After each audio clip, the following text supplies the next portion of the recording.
একটা প্রশ্ন এসেছে, সাহারি ও ইফতারের কোনো দোয়া আছে কি? এটি কি বাংলায় পড়া যাবে?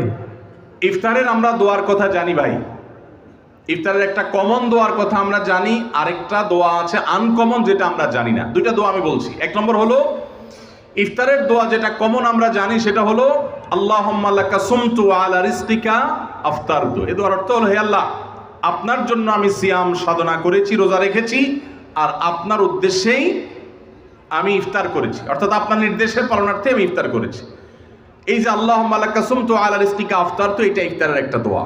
আরেকটা দোয়া হলো যাহাবা যামা ওয়াবতাল্লাতিল উরুক ওয়া সাবাতাল আজরু ইনশাআল্লাহ। অনেকে এটা জানেন মাশাআল্লাহ।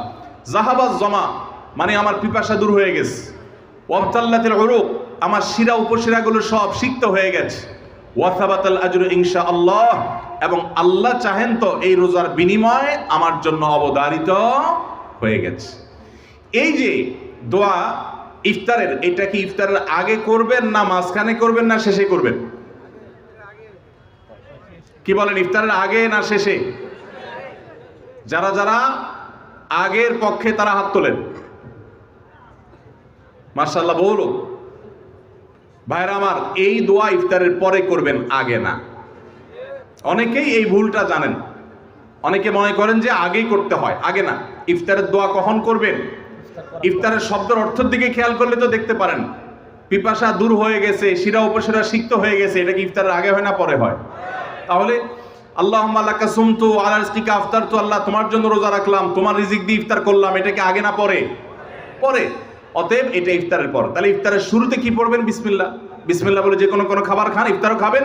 ইফতার খেয়ে ফেলছেন, দু চার লোকমা খেয়েছেন, একটু পানি খেজুর খেয়েছেন, তারপরে দোয়া পড়তে পারেন। আর চাইলে একদম শেষ করেও পড়তে পারেন। আর এটা নিজের ভাষায় পড়লেও হয়ে যাবে, কিন্তু সুন্নাত হবে, বেশি উত্তম হবে নবীজির ভাষায় পড়তে পারলে, সরাসরি আরবি টেক্সটটা পড়তে পারলে। আল্লাহ আমাদেরকে তৌফিক দান করুন।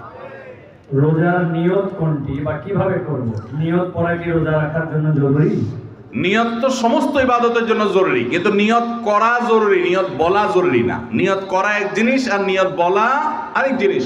মুখে নিয়ত বলে আর অন্তরে নিয়ত করে, অন্তরে নিয়ত করে আর মুখে নিয়ত বলে। ইবাদতের মধ্যে নিয়ত করা ফরজ।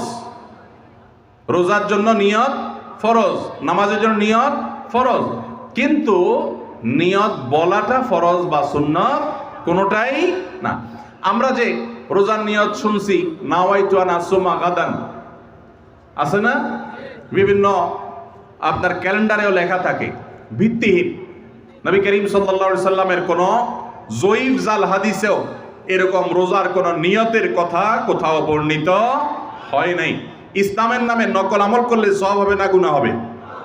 খবরদার। এই জন্য আমরা মেহরবানি করে, আমি কি জন্য ভোর রাতে উঠছি? সারি খেতে উঠছি। সারি খেতে উঠছি মানে কালকে রোজা রাখবো, এটাই তো আমার নিয়ত।